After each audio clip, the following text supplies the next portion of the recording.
Después de que mi hermano huyó con mi esposa y se apoderó de mi empresa, perdí mi casa, mis hijos, mi reputación.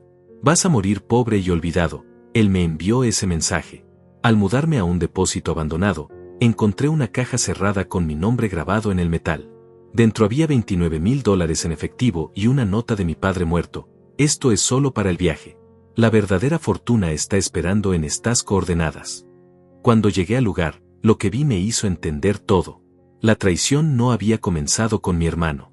Había comenzado 30 años atrás, el día que conocí a mi esposa. Me llamo Joaquín. Tengo 63 años. Y esta es la historia de cómo perdí todo lo que amaba, para descubrir una verdad que llevaba décadas enterrada. Hace 6 meses, yo todavía era alguien. Dueño de Constructora Morales, una empresa valuada en $8 millones. 35 años construyendo edificios, puentes, centros comerciales. Mi nombre estaba en placas de bronce en media ciudad. Tenía una casa con jardín, 2 autos en el garaje, y una familia que creía perfecta. Marisol, mi esposa. Adriana e Ildefonso, mis hijos. Y Marco, mi hermano menor, mi socio, el hombre que yo había ayudado a levantar desde que éramos niños. Confiaba en él más que en mí mismo. Esa fue mi perdición. Todo comenzó a derrumbarse una noche de octubre. Yo había vuelto temprano de una reunión cancelada. La casa estaba en silencio. Las luces del segundo piso encendidas. Subí las escaleras lentamente, pensando en sorprender a Marisol con flores que había comprado en el camino. Pero cuando llegué al pasillo, escuché voces, risas, gemidos. Abrí la puerta de mi habitación. Y ahí estaban. Mi esposa, mi hermano, en mi cama. No grité, no me moví. Solo me quedé ahí, congelado, mientras ellos se daban vuelta y me miraban sin una pizca de vergüenza. Marisol se cubrió con la sábana, pero sus ojos no mostraban arrepentimiento. Mostraban alivio, como si finalmente pudiera dejar de fingir. Joaquín, dijo Marco, poniéndose los pantalones con calma. Ya era hora de que lo supieras. Esa noche descubrí que llevaban 5 años juntos. 5 años de mentiras, de viajes de negocios falsos, de mensajes borrados, de miradas cómplices en las cenas familiares. Y lo peor no fue la traición. Fue lo que vino después. 2 días más tarde, recibí una carta de los abogados. Marisol pedía el divorcio y la custodia total de los niños, alegando que yo era violento e inestable. Mentiras. Pero tenía testigos. Todos comprados por Marco. Una semana después, llegó la siguiente bomba. Marco presentó documentos ante la junta directiva de la empresa. Papeles que yo supuestamente había firmado años atrás, cediendo el 51% de las acciones a su nombre. Documentos falsos. Pero con mi firma perfectamente falsificada. En 20 días, perdí la empresa. En 30 días, perdí la casa. En 40 días, mis hijos dejaron de hablarme. Marisol los convenció de que yo era un monstruo. Adriana lloraba cuando me veía. Ildefonso me gritó que nunca quería volver a verme.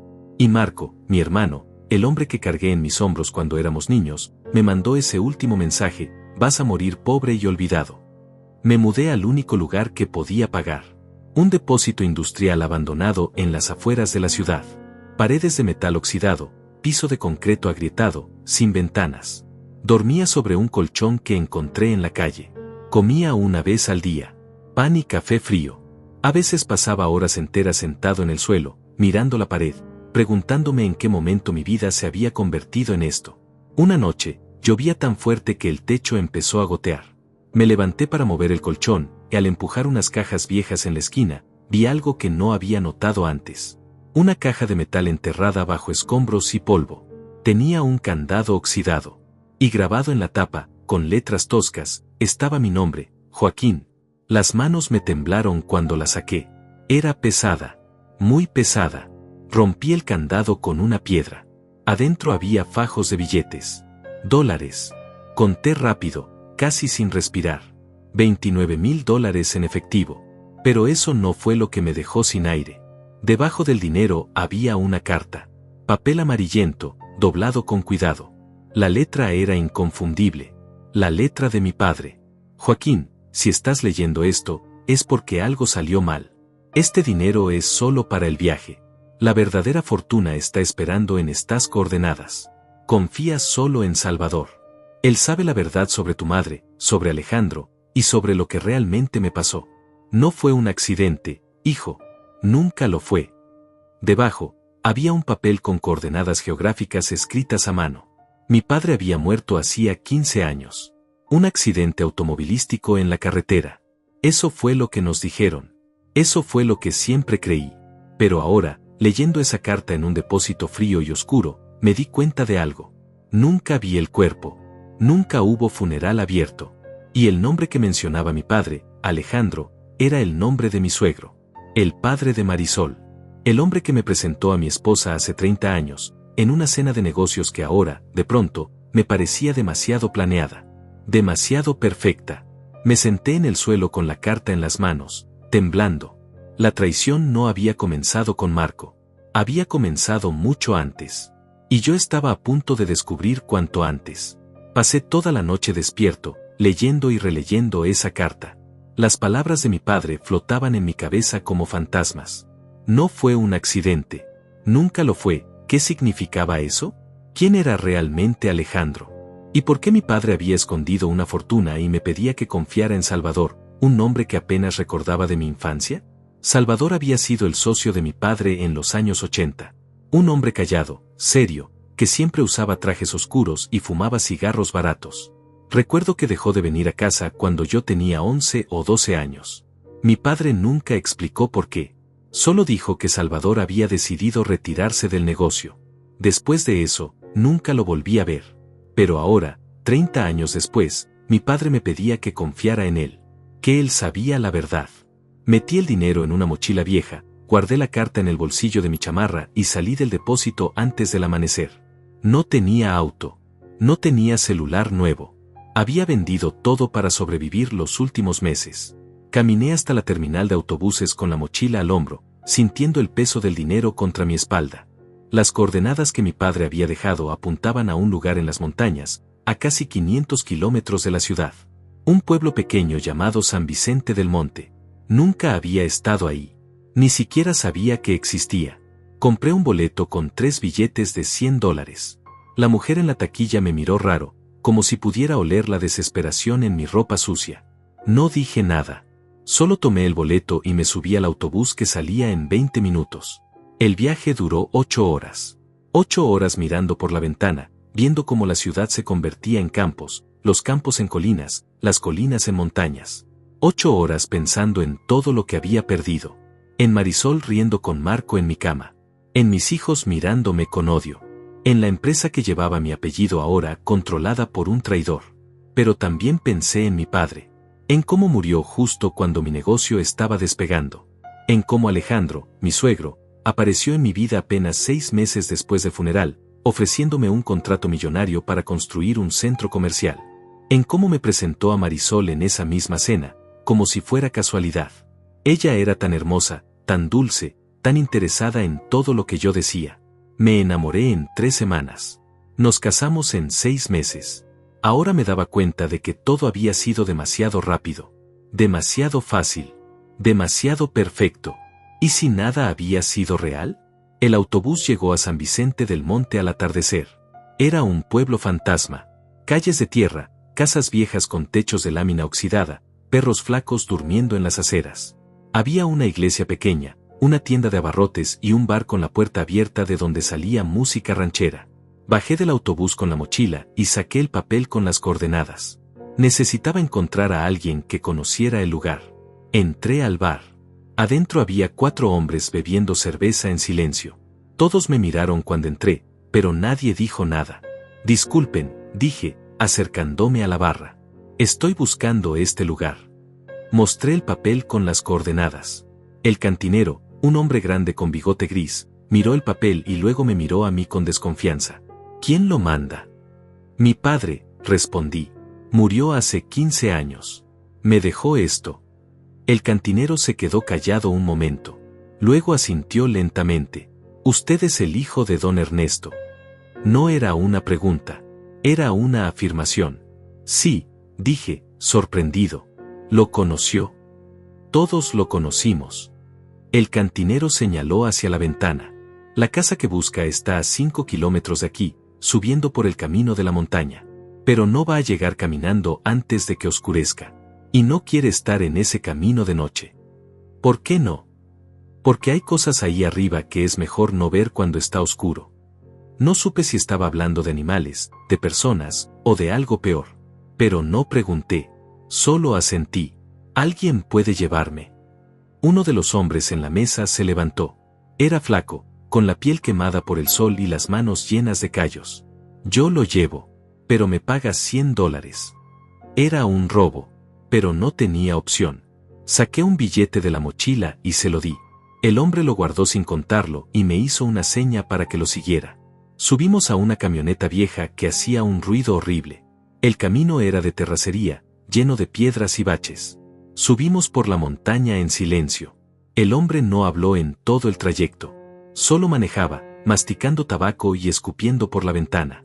Después de media hora, se detuvo frente a una reja de metal oxidado. Detrás había una casa grande, de 2 pisos, con las ventanas cerradas y el jardín lleno de maleza. Parecía abandonada. «Es aquí», dijo el hombre.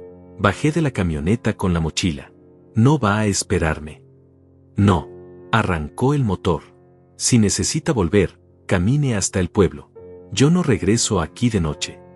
Y se fue, dejándome solo frente a esa casa oscura. El viento soplaba frío entre los árboles. El sol ya estaba ocultándose detrás de las montañas. Empujé la reja. Estaba abierta. Caminé por el jardín hasta la puerta principal. Toqué. Nadie respondió. Toqué otra vez. Más fuerte. Y entonces escuché pasos. Lentos. Pesados. La puerta se abrió. Frente a mí estaba un hombre de casi 80 años, con el pelo completamente blanco y los ojos grises clavados en los míos. Llevaba un suéter de lana y sostenía un bastón en la mano derecha. «Joaquín», dijo, sin sorpresa en la voz. Como si me hubiera estado esperando. «Salvador». Asintió. «Entra, hijo. Hay mucho que contarte». Entré a esa casa sin saber que lo que estaba a punto de escuchar iba a destruir cada recuerdo que tenía de mi vida. De mi familia. De mi padre. Y de la mujer que había dormido a mi lado durante 30 años. Salvador cerró la puerta detrás de mí. Y comenzó a hablar. Salvador me hizo pasar a una sala oscura, iluminada apenas por una lámpara vieja en la esquina. Las paredes estaban cubiertas de libreros llenos de papeles, carpetas amarillentas y fotografías enmarcadas. Reconocí algunas. Mi padre, joven, sonriendo junto a Salvador frente a un edificio en construcción. Mi padre con mi madre, en el día de su boda. Y una foto que me hizo detenerme en seco. Mi padre, Salvador, y un tercer hombre que reconocí inmediatamente. Alejandro. Mi suegro. «Siéntate», dijo Salvador, señalando un sillón viejo de cuero agrietado. Se sentó frente a mí, apoyando el bastón entre las piernas, y me miró con una tristeza que parecía llevar décadas acumulada. «Sé por qué estás aquí. Tu padre me dijo que si algo le pasaba, tú vendrías algún día. Solo que pensé que sería mucho antes». «Mi padre murió hace 15 años», dije, con la voz ronca. «¿Por qué nunca viniste a buscarme?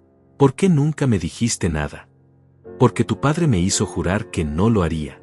Me dijo que solo podía hablarte si tú me encontrabas por tu cuenta. Si llegabas hasta aquí, significaba que ya habías perdido todo, y que estabas listo para escuchar la verdad». Sentí un nudo en la garganta. «¿Qué verdad?» Salvador respiró hondo. «Tu padre no murió en un accidente, Joaquín. Lo mataron. Y el hombre que ordenó su muerte fue Alejandro Ruiz. Tu suegro». Las palabras cayeron sobre mí como piedras. Por un momento no pude respirar. No pude pensar. Solo pude mirarlo, esperando que dijera que era mentira, que estaba equivocado, que todo era un malentendido. Pero Salvador no se retractó. Solo siguió hablando. «Tu padre, Alejandro y yo fuimos socios en los años 80. Construimos esta empresa juntos. Éramos como hermanos. Pero Alejandro era ambicioso. Demasiado ambicioso. Empezó a hacer negocios turbios.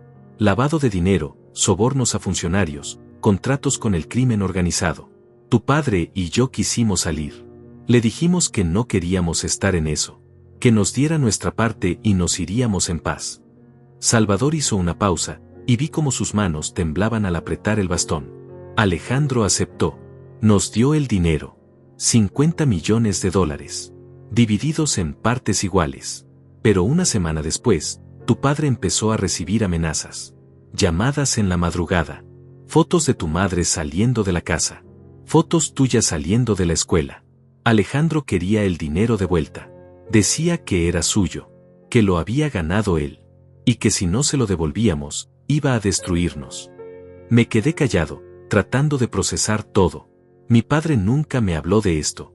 Nunca me dijo que había tenido tanto dinero. Nunca mencionó a Alejandro como algo más que un conocido de negocios. Tu padre y yo escondimos el dinero, continuó Salvador. Los separamos. Él se quedó con su parte, yo con la mía.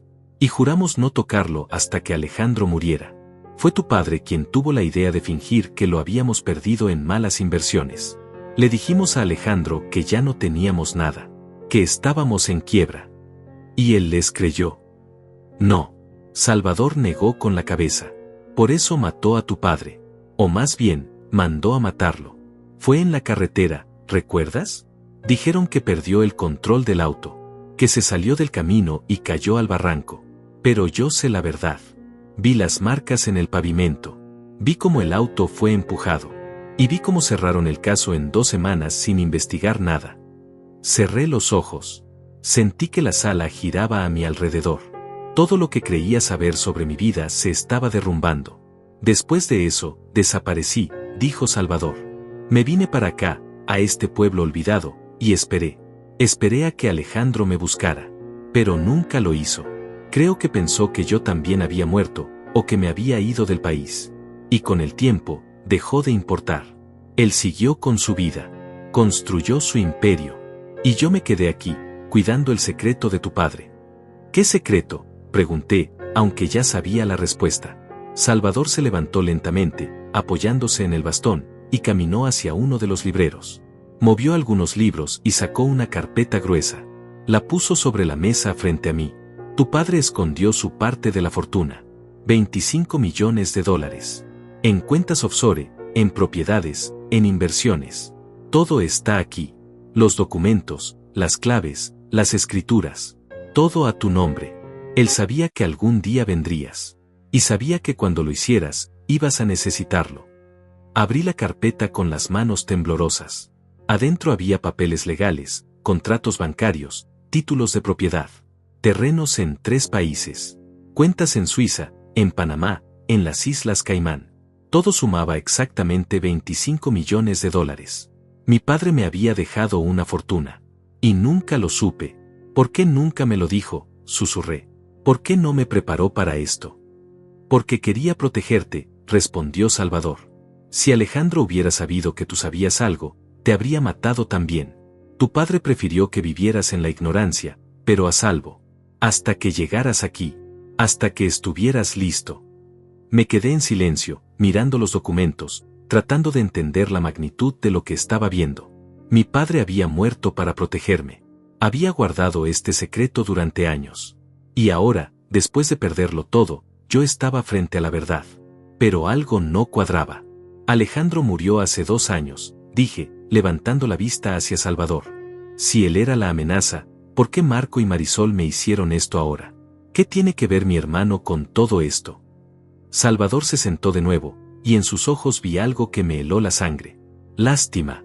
Joaquín, dijo lentamente. Marco no es tu hermano. No de sangre. El mundo se detuvo. ¿Qué? Marco es hijo de Alejandro.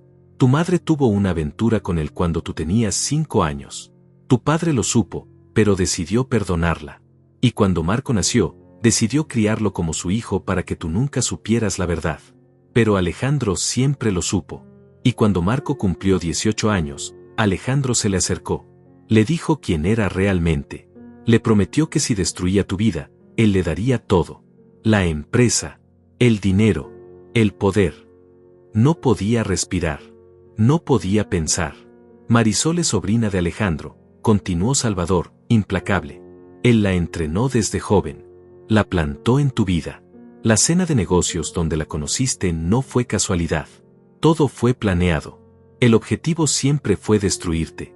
Quitarte todo lo que tu padre te dejó. Y recuperar el dinero que Alejandro nunca pudo encontrar. Me levanté tambaleándome. Salí de la sala, abrí la puerta de la casa y vomité en el jardín. Mi cuerpo temblaba. Mi mente estaba en pedazos. Mi hermano no era mi hermano. Mi esposa nunca me amó. Mi vida entera había sido una mentira. Y Alejandro, el hombre que había asesinado a mi padre, había pasado 30 años destruyendo todo lo que quedaba de él. Cuando regresé adentro, Salvador me estaba esperando con un vaso de agua. Ahora entiendes, dijo. Por eso tu padre te dejó esto. No solo el dinero, también la verdad. Para que pudieras decidir qué hacer con ella. Tomé el vaso con manos temblorosas. Y supe que mi decisión ya estaba tomada. Pasé toda la noche en esa casa, sin dormir, leyendo cada documento que Salvador me mostró. Cada papel era una puñalada. Cada revelación era un golpe que me dejaba sin aire. Vi fotografías de Alejandro con Marco cuando era adolescente, reuniones secretas en restaurantes, papeles firmados donde Alejandro le prometía acciones de empresas fantasma. Vi correos electrónicos entre Marisol y su tío, planeando cada paso de mi seducción, cada palabra que me diría, cada gesto calculado para hacerme confiar en ella. Te vas a enamorar en menos de un mes, decía uno de los correos. Eres bonita, inteligente, y él está solo después de que su última novia lo dejó. Hazlo sentir especial. Hazlo sentir que finalmente encontró a alguien que lo entiende. Leí ese correo 5 veces. Cada vez me dolía más. Todo había sido mentira. Cada beso, cada te amo, cada noche que dormimos abrazados, cada vez que me dijo que era el amor de su vida. Mentiras. Todas mentiras. Marisol era una actriz. Y yo había sido su papel más largo. 30 años interpretando a la esposa perfecta. 30 años esperando el momento de destruirme. ¿Por qué esperaron tanto? Le pregunté a Salvador cuando el sol empezaba a salir por la ventana.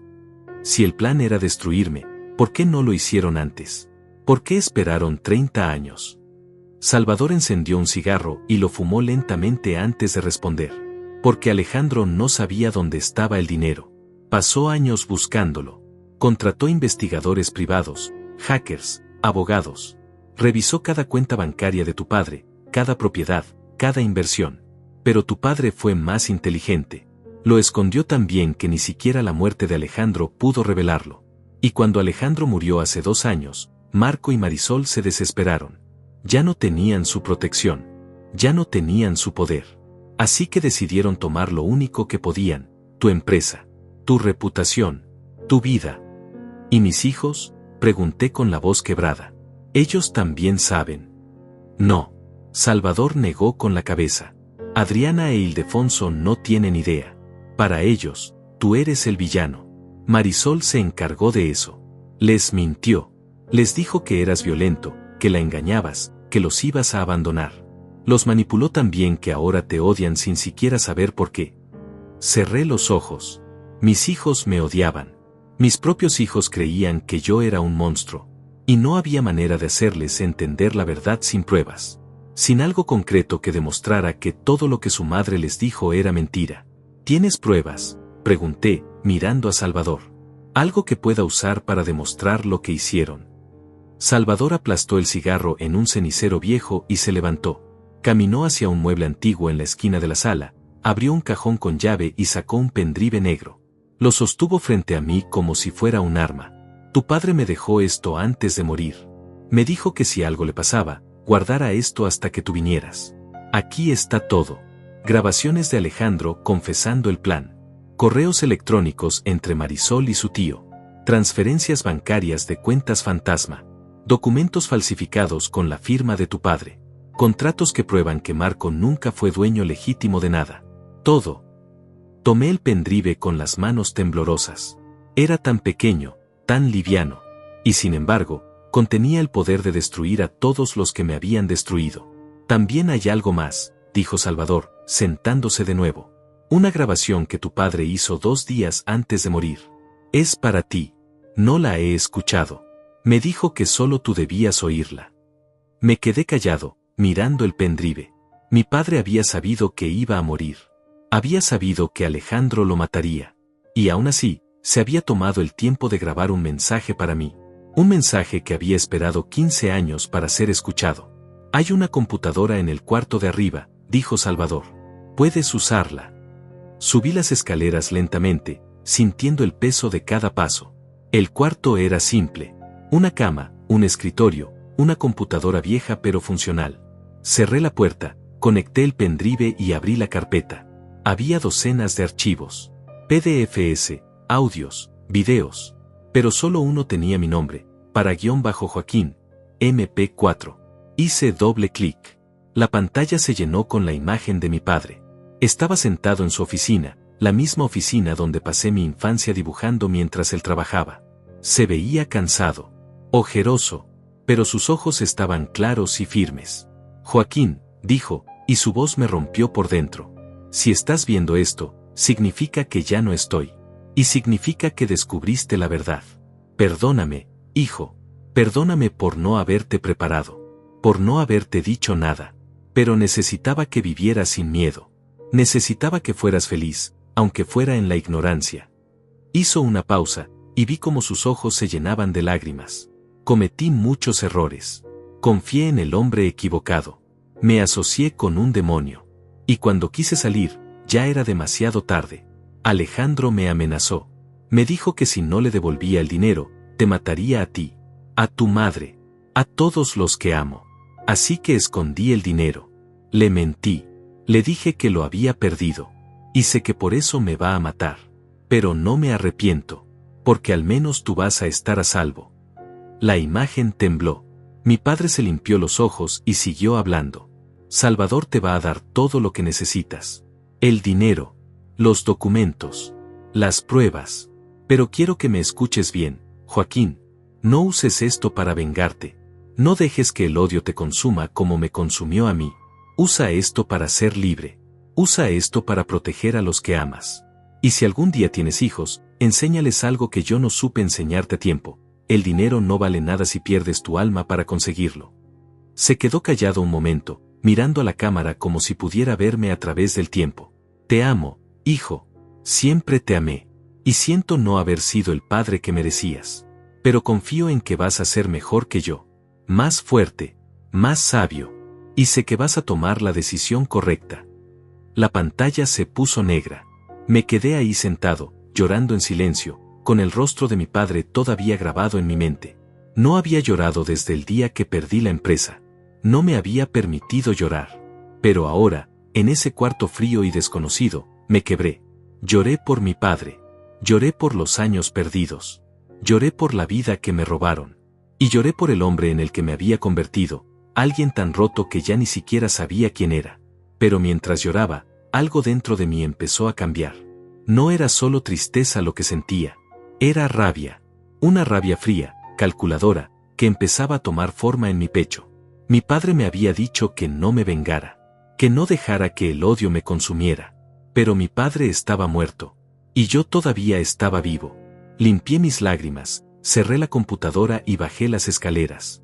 Salvador me esperaba en la sala, fumando otro cigarro. ¿Lo viste?, preguntó. Sí.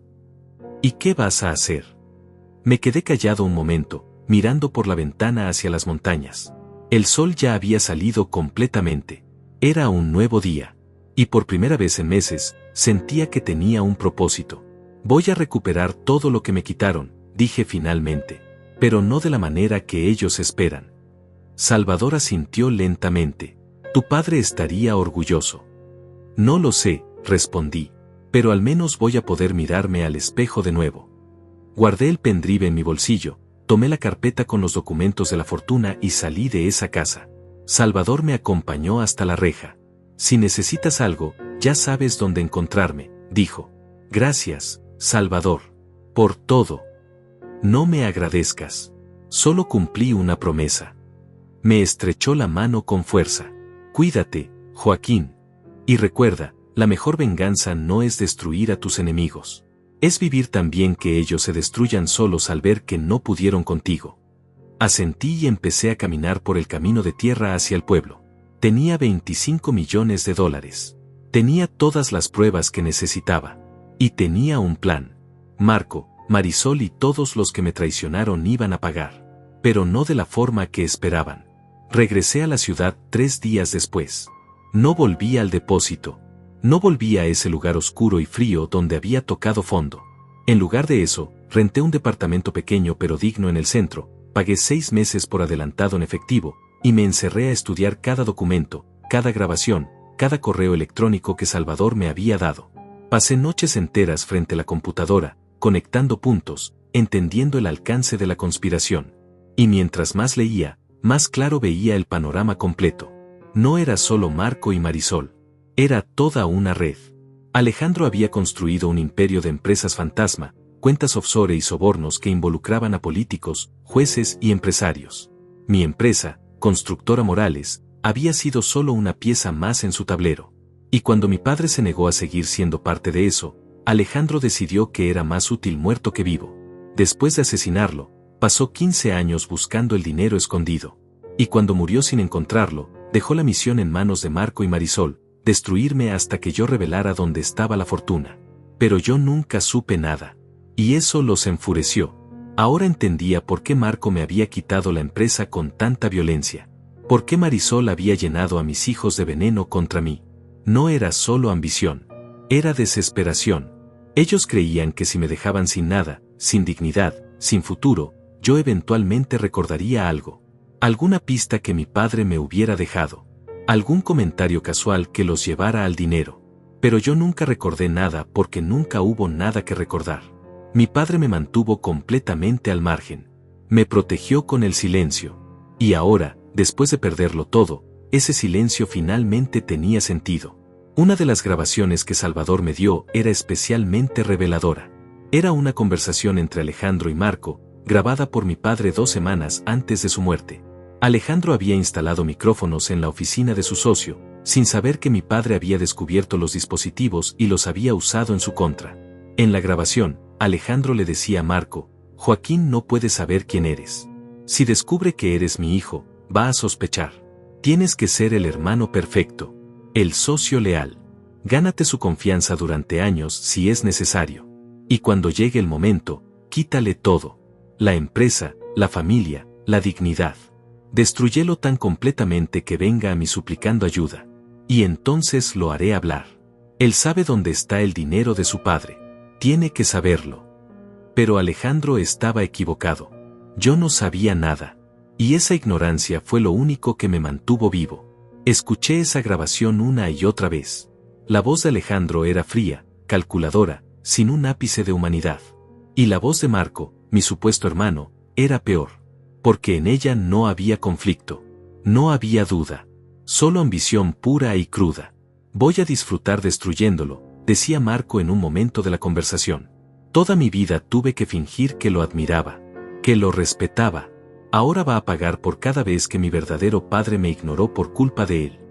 Esa frase me hizo entender algo importante. Marco me odiaba.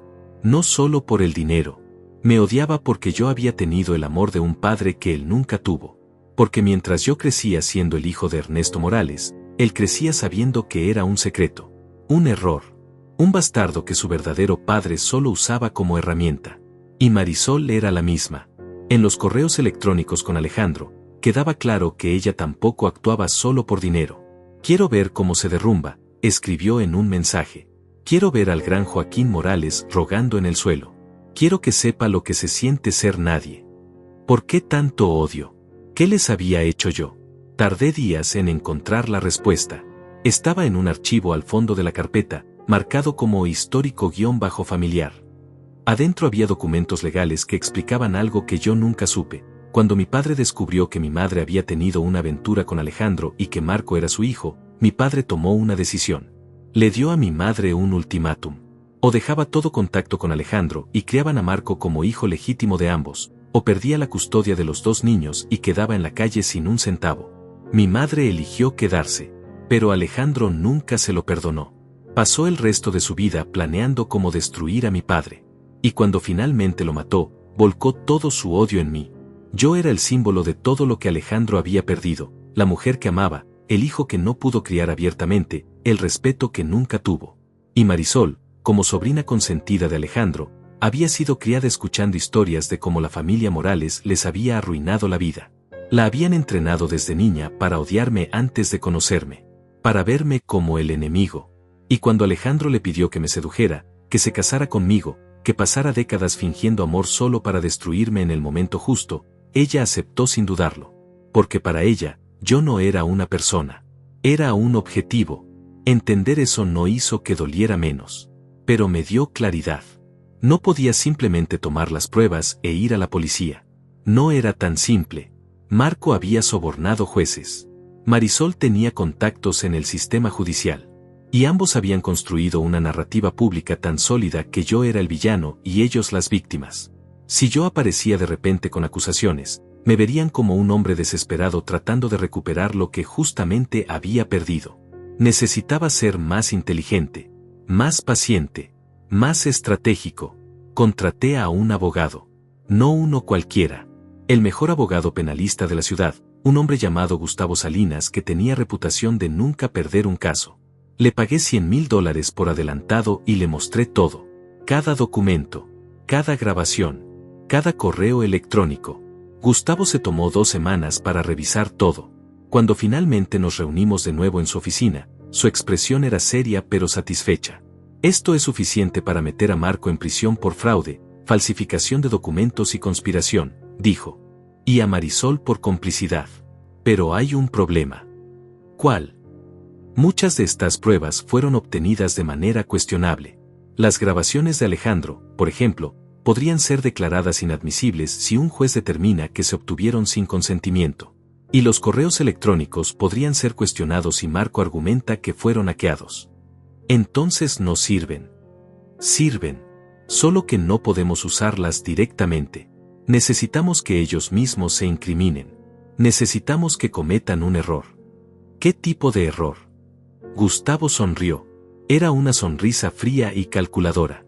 El tipo de error que comete la gente desesperada. La gente que cree que ya ganó.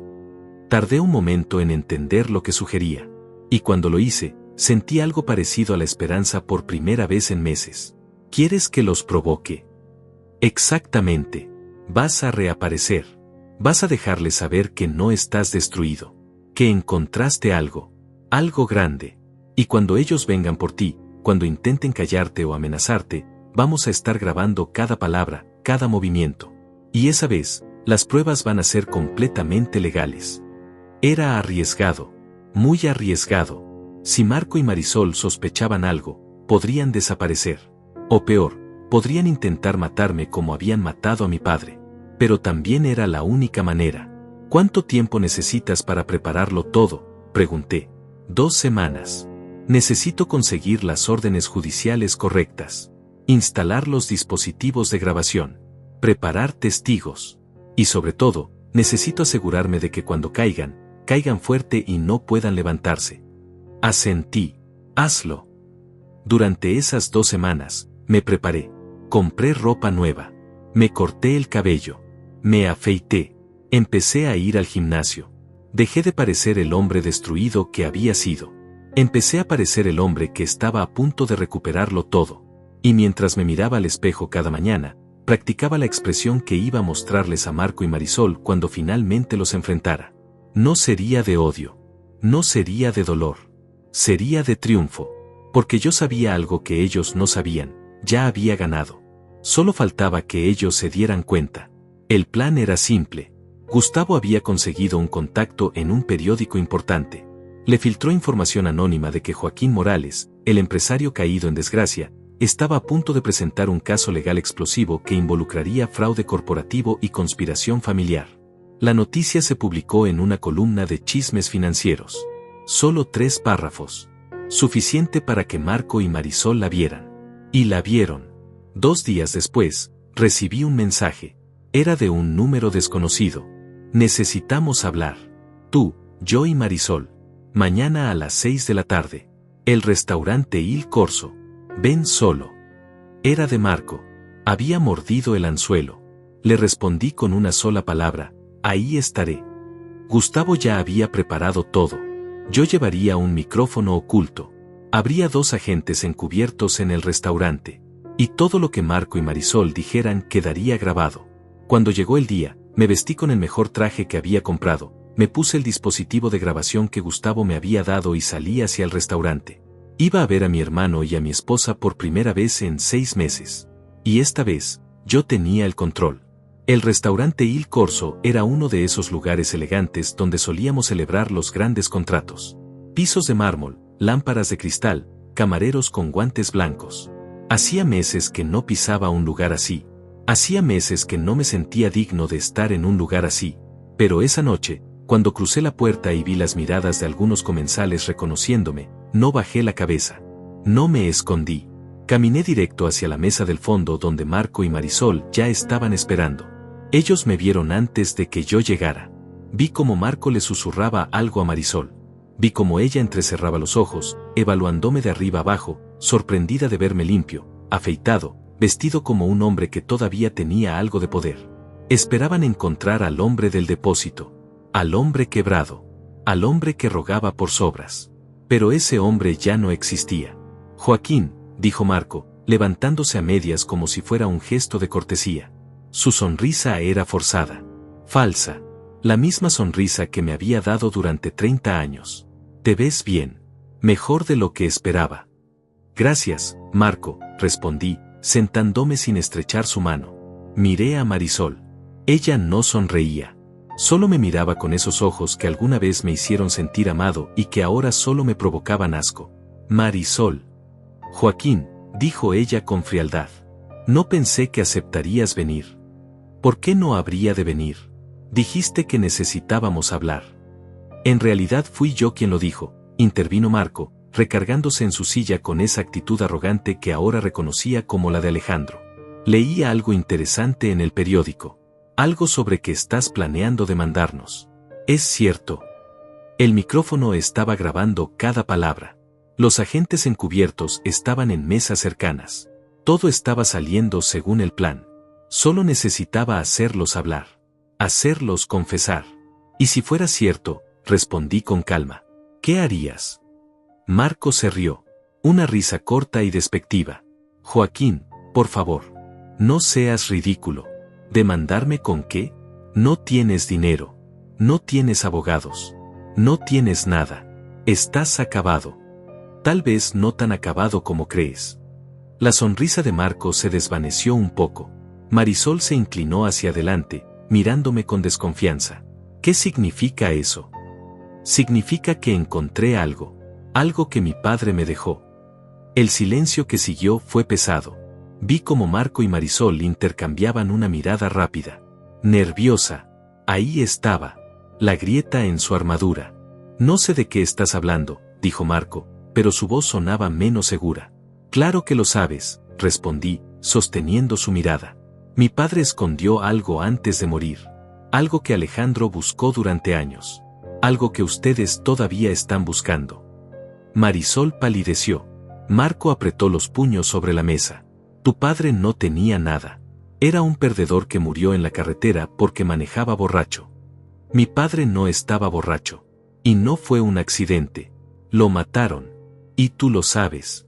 Cuidado, Joaquín, dijo Marco en voz baja, inclinándose hacia mí.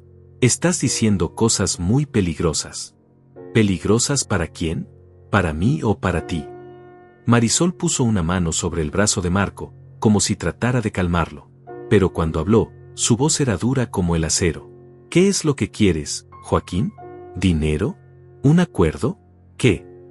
Quiero que me digan la verdad. ¿Qué verdad? La verdad sobre quién es realmente Marco. La verdad sobre por qué te casaste conmigo. La verdad sobre Alejandro. Marco se levantó de golpe, tirando su silla hacia atrás. Algunos comensales voltearon a mirarnos. Él se dio cuenta y se obligó a sentarse de nuevo, respirando pesadamente. No sé qué estupideces te metieron en la cabeza, pero estás delirando. ¿En serio? Saqué mi teléfono y lo puse sobre la mesa. Porque tengo grabaciones que dicen lo contrario. Conversaciones entre Alejandro y tú, Marco. Correos electrónicos entre Marisol y Alejandro. Documentos que prueban que falsificaron mi firma para robar mi empresa. Marisol dejó de respirar. Marco se quedó completamente inmóvil. Por un momento, nadie dijo nada. Y en ese silencio, supe que los había atrapado. Estás mintiendo, dijo finalmente Marisol, pero su voz temblaba. Lo estoy. La miré directo a los ojos. ¿Quieres que reproduzca la grabación donde le dices a Alejandro que disfrutas verme sufrir? ¿O prefieres la grabación donde Marco le dice a su verdadero padre que va a disfrutar destruyéndome? Marco se puso pálido. Apaga ese teléfono. Ahora. ¿Por qué? ¿Te incomoda saber que todo lo que hicieron quedó grabado? ¿Que su plan perfecto tenía testigos que ustedes nunca imaginaron? Escúchame bien, dijo Marco, inclinándose tanto que pude oler su aliento. No sé qué jueguito estás jugando, pero si intentas usar eso contra nosotros, vas a terminar como tu padre. ¿Me entiendes? En el fondo de un barranco. Ahí estaba. La amenaza directa. La confirmación de que sabían sobre el asesinato. El micrófono lo había grabado todo. Sonreí. Por primera vez en meses, sonreí de verdad. Gracias, Marco. Eso era justo lo que necesitaba oír. ¿Qué? Me levanté de la silla, dejando el teléfono sobre la mesa. Disfruten su cena. Va a ser la última que tengan como personas libres. ¿De qué diablos estás hablando?, gritó Marisol, levantándose también. Ahora varios comensales nos miraban abiertamente. Estoy hablando de que cada palabra que dijeron esta noche quedó grabada. Estoy hablando de que hay agentes de la policía en este restaurante esperando mi señal. Y estoy hablando de que en 48 horas van a estar arrestados por fraude, conspiración y complicidad en asesinato.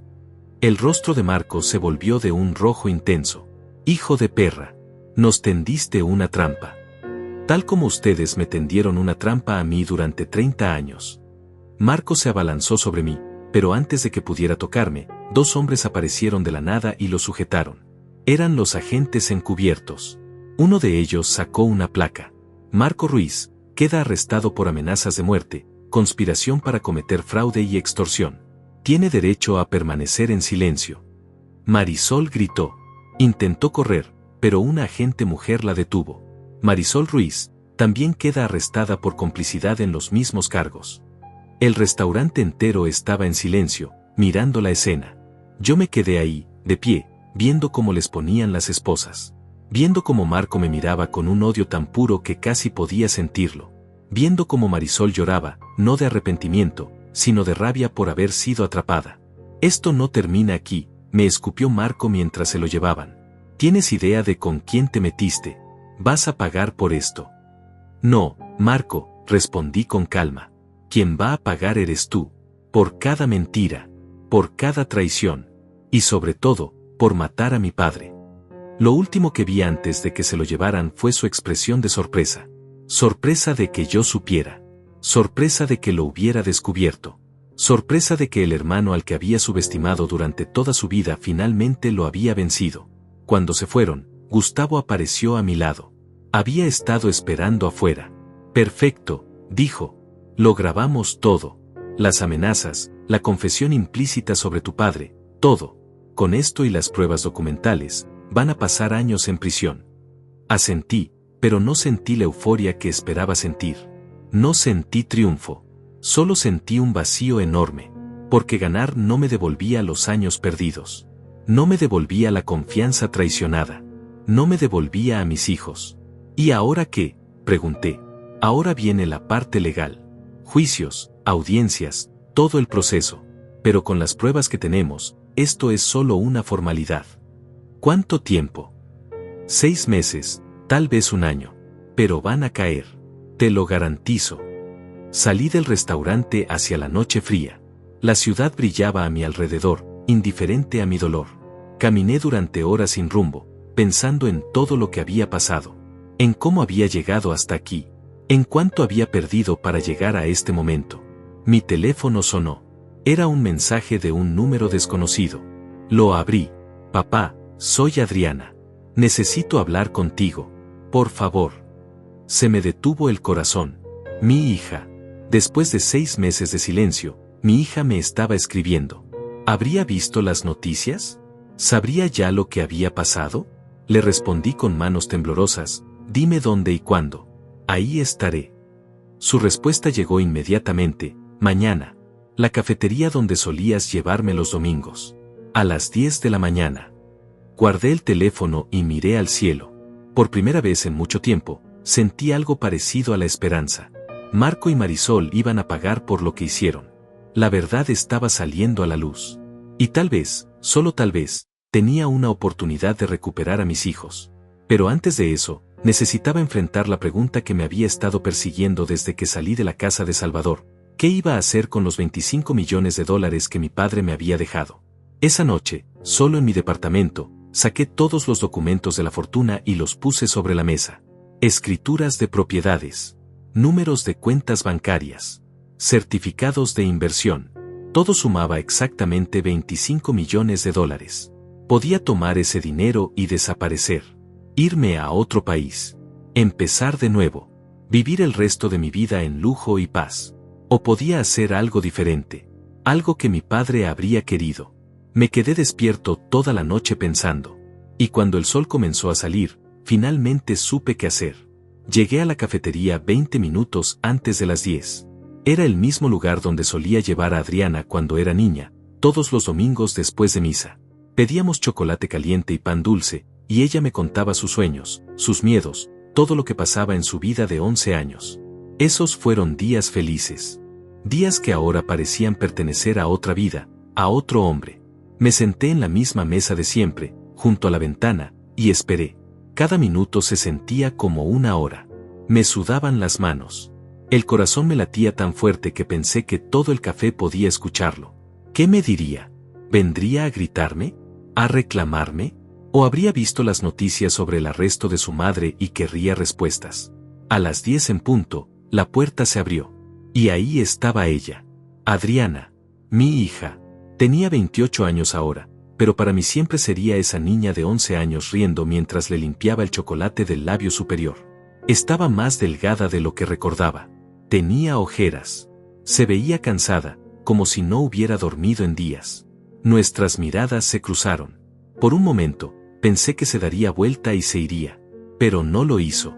Caminó lentamente hacia la mesa y se sentó frente a mí sin decir nada. El silencio fue insoportable. Adriana, dije finalmente, con la voz quebrada. Gracias por venir. Ella no respondió de inmediato. Solo me miraba, estudiándome, como si tratara de encontrar algo en mi rostro. Vi las noticias, dijo finalmente. Su voz era fría, distante.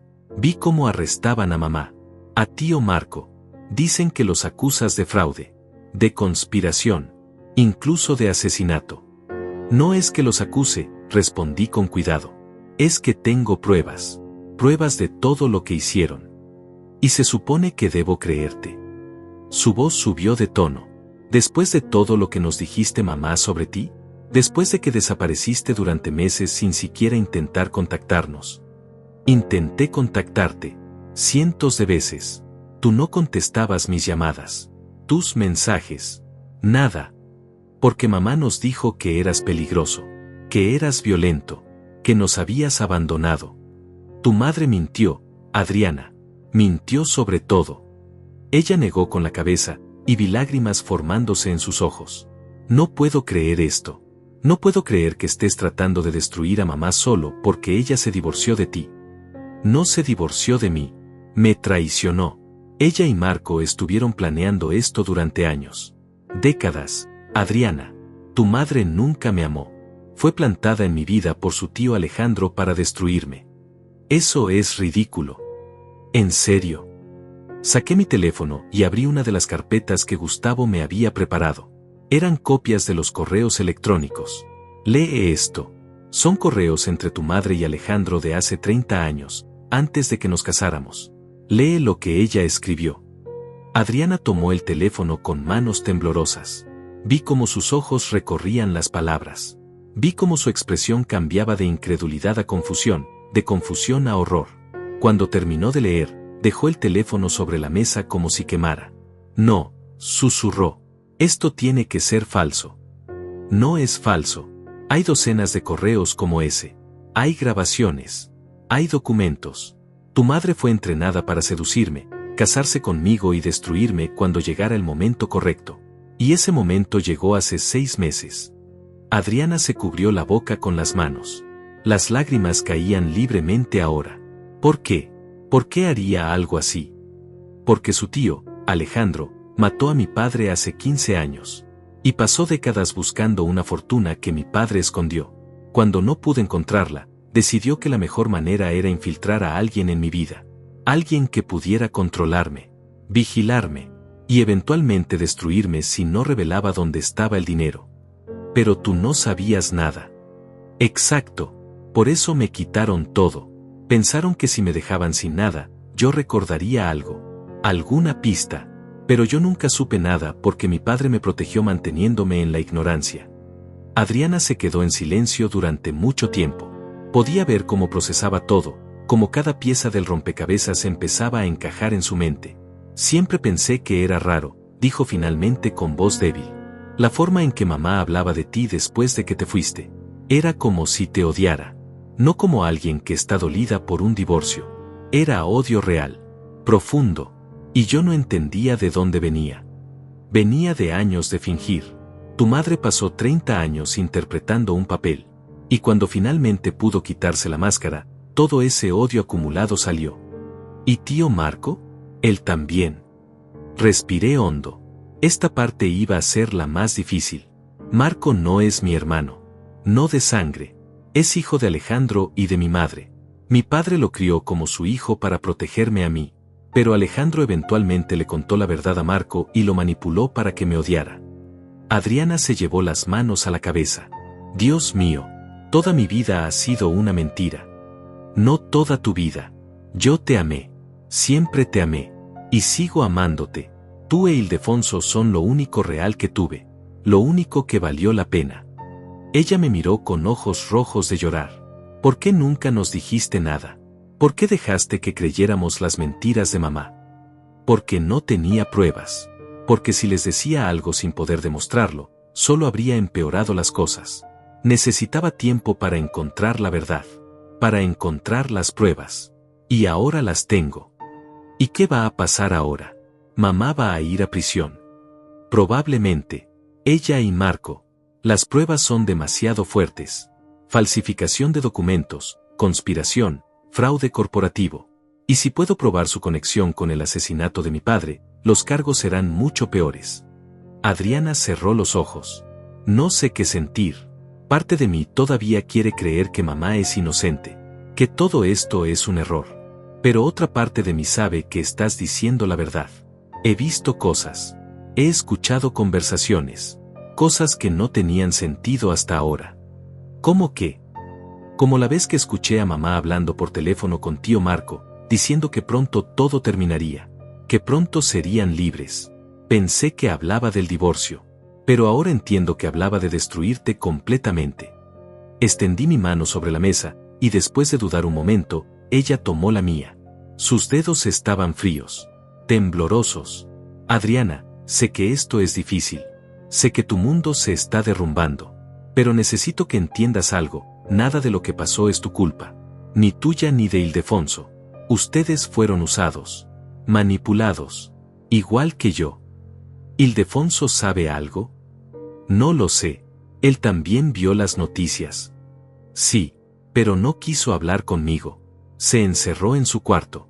No sé qué está pensando. ¿Crees que aceptaría verme? Adriana dudó. No lo sé, papá. Ildefonso siempre fue más cercano a mamá que yo.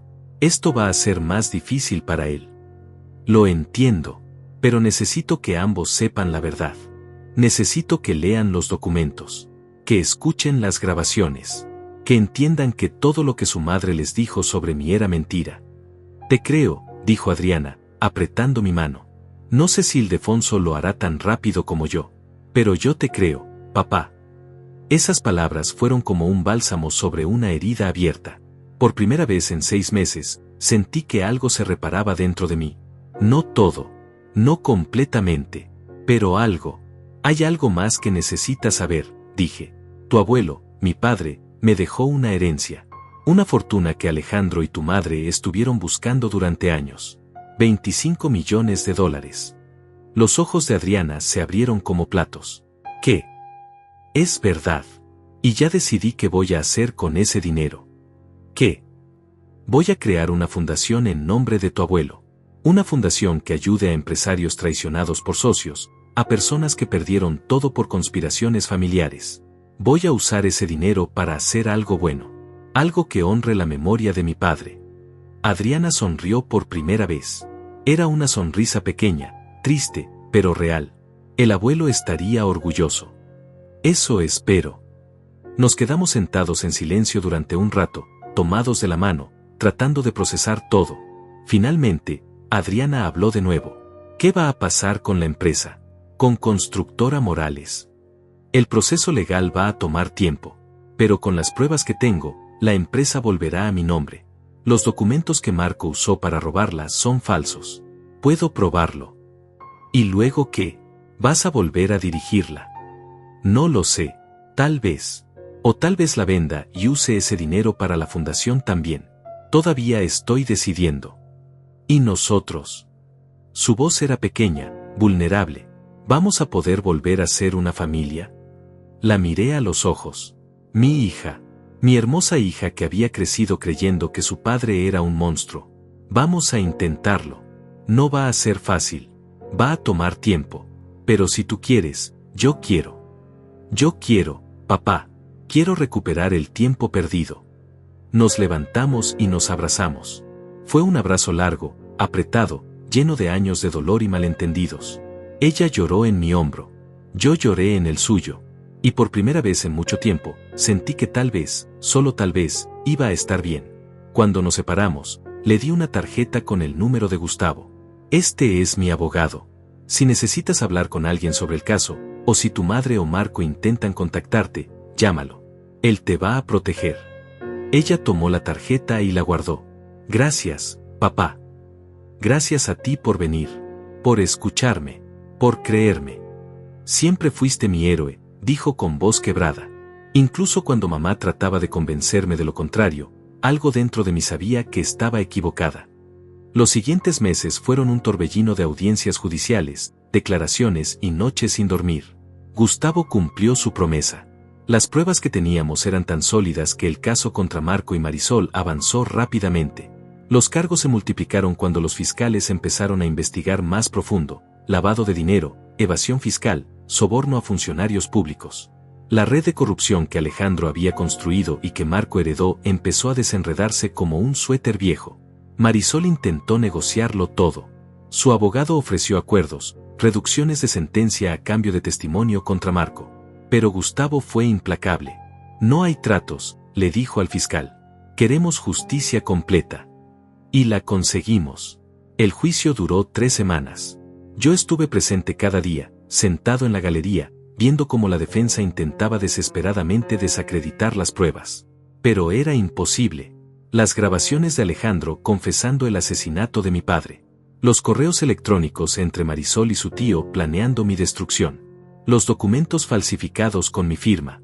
Los registros bancarios que mostraban transferencias ilegales. Todo estaba ahí. Innegable. Incuestionable. Marco nunca me miró durante el juicio. Ni una sola vez. Mantenía la vista al frente, con la mandíbula apretada, como si ignorarme fuera su última forma de control. Pero Marisol sí me miró. El último día, antes de que leyeran el veredicto, giró la cabeza y nuestros ojos se encontraron. No había arrepentimiento en su mirada. No había tristeza. Solo un odio frío y puro que me hizo entender que, incluso después de todo, ella nunca me vio como una persona. Solo como un objetivo. El jurado deliberó durante 6 horas. Cuando regresaron, el silencio en la sala era absoluto. El juez preguntó por el veredicto. En el caso del Estado contra Marco Ruiz, en el cargo de conspiración para cometer fraude, culpable. En el cargo de falsificación de documentos, culpable. En el cargo de amenazas de muerte, culpable. En el cargo de complicidad en homicidio, culpable. Escuché cada palabra como si viniera de muy lejos. Culpable, culpable, culpable. 30 años de mentiras resumidas en una sola palabra repetida 4 veces. En el caso del Estado contra Marisol Ruiz, en los mismos cargos, culpable en todos los casos. Marco cerró los ojos. Marisol empezó a llorar, pero no eran lágrimas de arrepentimiento. Eran lágrimas de rabia, de frustración, de alguien que había perdido después de estar tan cerca de ganar. El juez sentenció a Marco a 18 años de prisión. Marisol recibió 12 años. Ambos también debían pagar restituciones millonarias y todas sus propiedades fueron embargadas. La empresa, Constructora Morales, fue devuelta legalmente a mi nombre.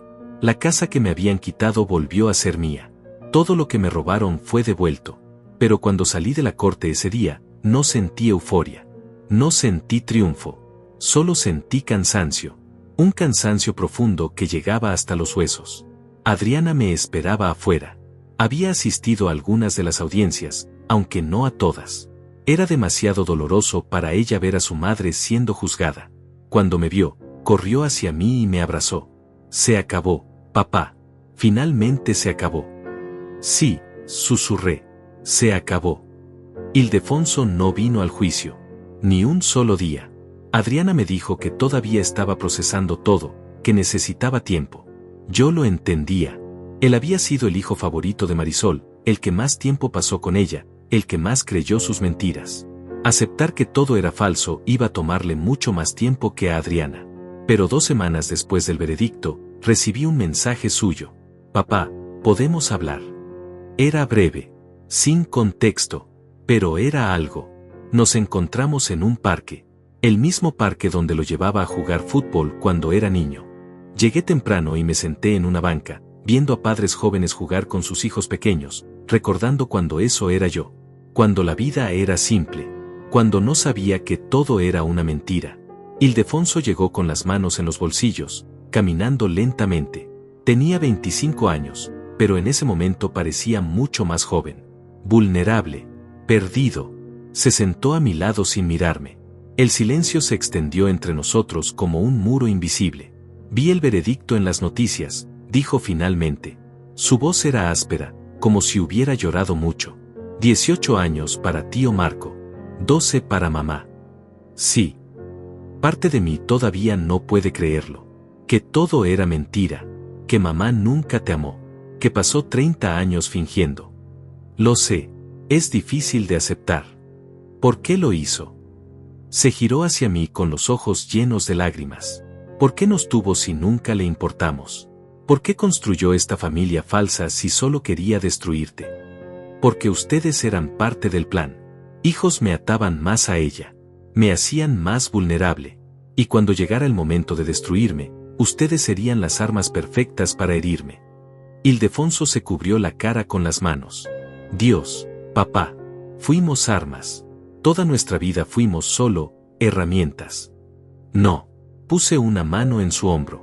Ustedes fueron mis hijos. Son mis hijos. Y yo los amé con cada parte de mí. Eso nunca fue falso. Nunca. Pero ella no nos amó. ¿Verdad? Todo lo que nos dijo, todo lo que nos enseñó, era solo parte de su actuación. No quería mentirle. No después de toda una vida de mentiras. No lo sé, hijo. Tal vez en algún momento desarrolló algo parecido al amor por ustedes. O tal vez no. Honestamente, no sé si Marisol es capaz de amar a alguien de verdad. Ildefonso soltó un sonido que era mitad risa, mitad sollozo. Durante años creí que eras tú el malo. Que tú nos abandonaste. Que tú eras violento y egoísta. Y todo ese tiempo era ella. Era ella la mentirosa. La manipuladora. Lo siento, Ildefonso. Siento no haber podido protegerte de esto. No. Negó con la cabeza. No tienes que disculparte. Tú fuiste la víctima. Nosotros fuimos víctimas. La única culpable es ella. Nos quedamos sentados en silencio, viendo el atardecer. Después de un rato, Ildefonso habló de nuevo. Adriana me dijo que el abuelo te dejó una fortuna. Que vas a crear una fundación con ese dinero. Sí. Ya empezamos los trámites legales. Se va a llamar Fundación Ernesto Morales. Va a ayudar a empresarios traicionados por socios, a personas que perdieron todo por conspiraciones familiares. Quiero que algo bueno salga de todo este dolor. Suena como algo que el abuelo habría amado. Eso espero. ¿Puedo ayudar? Con la fundación, digo. No sé mucho de negocios, pero puedo aprender. Quiero hacer algo que importe, algo real. Lo miré sorprendido. ¿Estás seguro? Necesito hacer algo bueno, papá. Necesito sentir que mi vida no fue solo parte del plan de alguien más. Necesito construir algo propio. Sonreí. Por primera vez en mucho tiempo, sonreí con algo parecido a la esperanza. Me encantaría que me ayudaras. Nos abrazamos. Fue un abrazo torpe, incómodo al principio, porque habían pasado meses sin contacto. Pero luego se volvió más fuerte, más real. Y cuando nos separamos, vi algo en los ojos de mi hijo que no había visto en mucho tiempo: confianza. Los meses siguientes fueron de reconstrucción. Volví a mi casa, aunque al principio se sentía extraña y vacía sin los recuerdos felices que pensé que tenía. Contraté un equipo para remodelarla completamente. Pinté las paredes. Cambié los muebles. Borré cada rastro de Marisol. No porque la odiara, sino porque necesitaba empezar de nuevo. Adriana e Ildefonso empezaron a visitarme regularmente. Al principio era incómodo. No sabíamos cómo comportarnos. Habían pasado 30 años fingiendo ser una familia normal, y ahora teníamos que aprender a ser una familia real. Pero poco a poco, semana tras semana, las cosas empezaron a mejorar. Las conversaciones se volvieron más fáciles. Las risas más naturales. Los silencios menos incómodos. La Fundación Ernesto Morales se inauguró oficialmente 6 meses después del veredicto. Compramos un edificio pequeño en el centro de la ciudad. Contratamos abogados, contadores y trabajadores sociales especializados en ayudar a víctimas de fraude corporativo y traición familiar. Ildefonso trabajó conmigo todos los días, aprendiendo rápido, sorprendiéndome con su dedicación.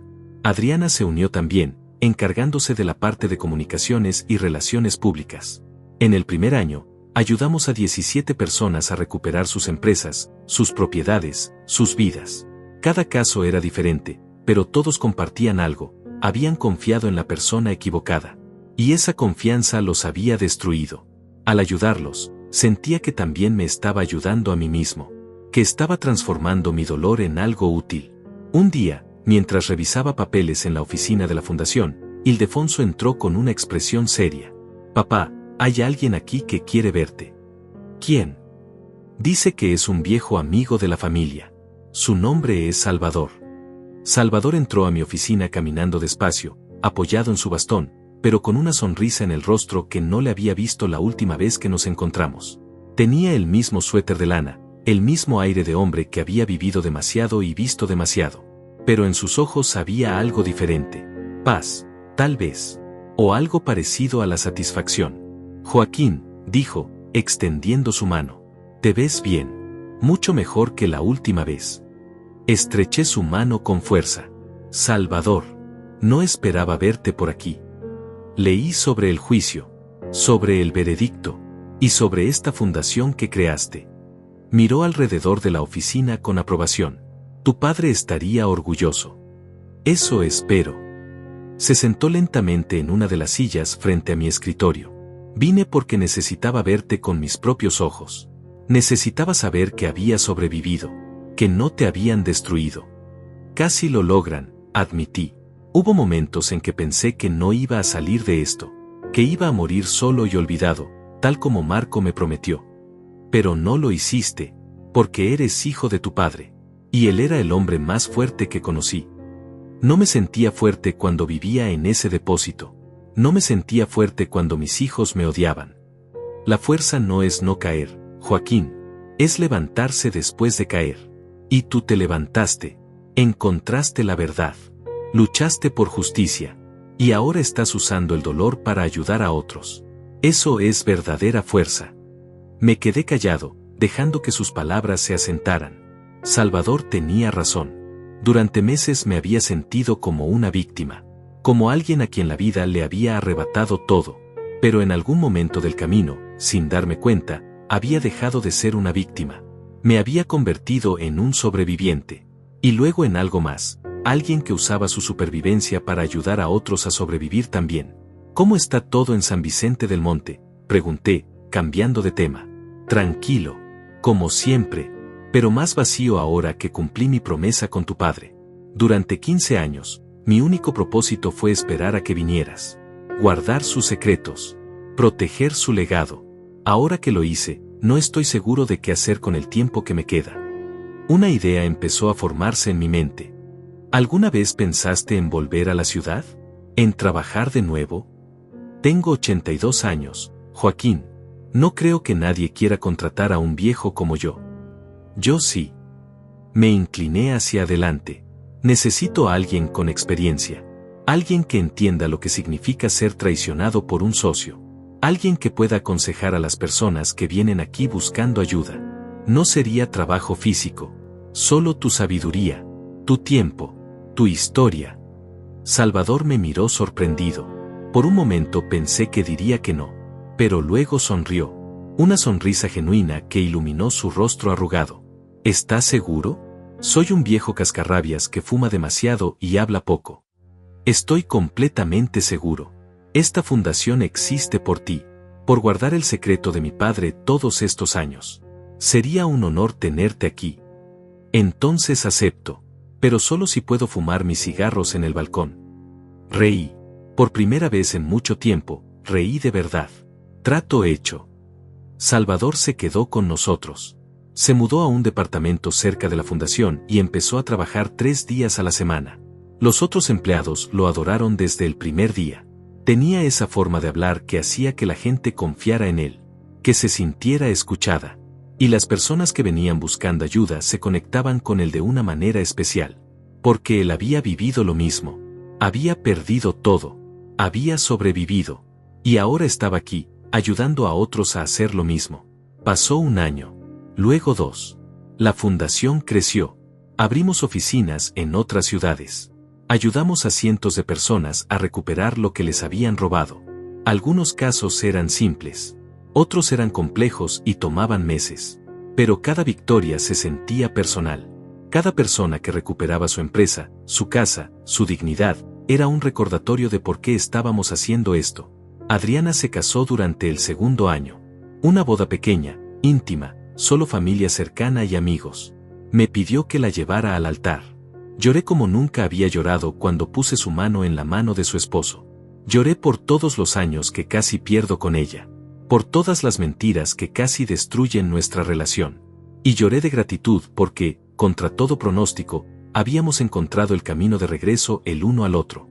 Ildefonso conoció a alguien también. Una mujer que trabajaba en la fundación, una abogada brillante y compasiva que entendía su historia sin juzgarlo. Los vi enamorarse lentamente, con cuidado, como 2 personas que habían sido heridas y ahora aprendían a confiar de nuevo. Cuando me pidió mi bendición para proponerle matrimonio, sentí que mi corazón se expandía tanto que casi dolía. Marco y Marisol cumplieron sus sentencias en prisiones diferentes. Nunca los visité. Nunca me escribieron. Y yo nunca sentí la necesidad de buscar algún tipo de cierre con ellos. El cierre no vendría de conversaciones con las personas que me traicionaron. Vendría de construir algo nuevo. Algo real. Algo que importara. En el 3.er año, recibí una carta inesperada. Era de Marisol. La reconocí inmediatamente por la letra perfecta, elegante, que alguna vez encontré hermosa y ahora solo me parecía fría. Dudé si abrirla. Gustavo me había aconsejado que no mantuviera contacto con ella. Pero la curiosidad pudo más. La carta era breve. Joaquín, sé que no merezco tu perdón. Sé que lo que hice fue imperdonable. Pero necesitas saber algo. En algún momento, durante todos esos años, dejé de actuar. No sé cuándo pasó. Tal vez después del nacimiento de Adriana. Tal vez antes. Pero hubo momentos, muchos momentos, en que te amé de verdad. No fue todo mentira. Quizás eso no cambia nada para ti. Quizás solo hace que todo sea peor. Pero necesitaba que lo supieras. Marisol. Leí la carta 3 veces. Luego la puse en un cajón de mi escritorio y nunca la volví a sacar. No sabía si era verdad. No sabía si era solo una última manipulación. Y honestamente, ya no importaba. Porque mi vida ya no giraba alrededor de ella. Ya no giraba alrededor del dolor que me causó. Giraba alrededor de las personas que ayudábamos. Alrededor de mis hijos. Alrededor del legado de mi padre. Una tarde, 5 años después de aquel día en el depósito cuando encontré la caja con mi nombre, estaba sentado en mi oficina revisando el informe anual de la fundación. Habíamos ayudado a más de 400 familias. Recuperado más de $50 millones en propiedades y empresas robadas. Creado una red de abogados, contadores y trabajadores sociales especializados en casos de fraude familiar y corporativo. Salvador entró con 2 tazas de café. Pensé que necesitarías esto, dijo, dejando una frente a mí. Gracias. Tomé la taza y bebí. ¿Sabes? A veces todavía no puedo creer que esto sea real. Que hayamos construido todo esto. Tu padre lo creería. Él siempre supo que eras especial. No me siento especial. Solo me siento vivo. Por primera vez en mucho tiempo, me siento realmente vivo. Salvador sonrió. Eso es más de lo que la mayoría de la gente puede decir. Esa noche, manejé hasta la casa que había sido mía, que me habían robado, y que ahora era mía de nuevo. Pero ya no vivía ahí. La había donado a la fundación para usarla como casa de transición para familias que perdieron todo y necesitaban un lugar donde quedarse mientras reconstruían sus vidas. Era más útil así, más significativa. Yo vivía en un departamento simple cerca de la fundación. No necesitaba mucho. No necesitaba lujos. Solo necesitaba propósito. Y eso lo tenía en abundancia. Esa noche, me senté en el balcón de mi departamento, mirando la ciudad iluminada, y pensé en todo lo que había pasado. En mi padre, asesinado por su codicia al elegir al socio equivocado. En Marco, criado en la mentira y convertido en monstruo por esa mentira. En Marisol, entrenada desde niña para odiar a alguien que nunca le hizo nada. En Alejandro, consumido por el resentimiento hasta convertirse en asesino. Y luego pensé en mí, en cómo había estado tan cerca de convertirme en lo mismo, tan cerca de dejar que el odio me consumiera, tan cerca de usar el poder y el dinero que tenía para destruir en lugar de construir. Pero no lo hice. Y esa simple decisión había cambiado todo. La verdad no me dio paz de inmediato. No borró el dolor. No devolvió los años perdidos. Pero me devolvió algo más importante, me devolvió a mí mismo. Me devolvió la capacidad de mirarme al espejo y reconocer al hombre que veía. Me devolvió el propósito, la dignidad, la capacidad de amar y ser amado sin miedo. Y al final, eso valía más que cualquier fortuna, más que cualquier venganza, más que cualquier cosa que Marco o Marisol pudieran haberme quitado. Saqué mi teléfono y escribí un mensaje en el grupo familiar que teníamos con Adriana e Ildefonso: los amo. Y estoy orgulloso de ustedes. Las respuestas llegaron casi inmediatamente. También te amamos, papá. Gracias por nunca rendirte con nosotros. Sonreí, guardé el teléfono y miré las estrellas. La fortuna de $50 millones que mi padre escondió había sido importante. Pero no era eso lo que me había salvado. Lo que me salvó fue entender que la verdadera riqueza no está en el dinero. Está en las personas que eliges amar.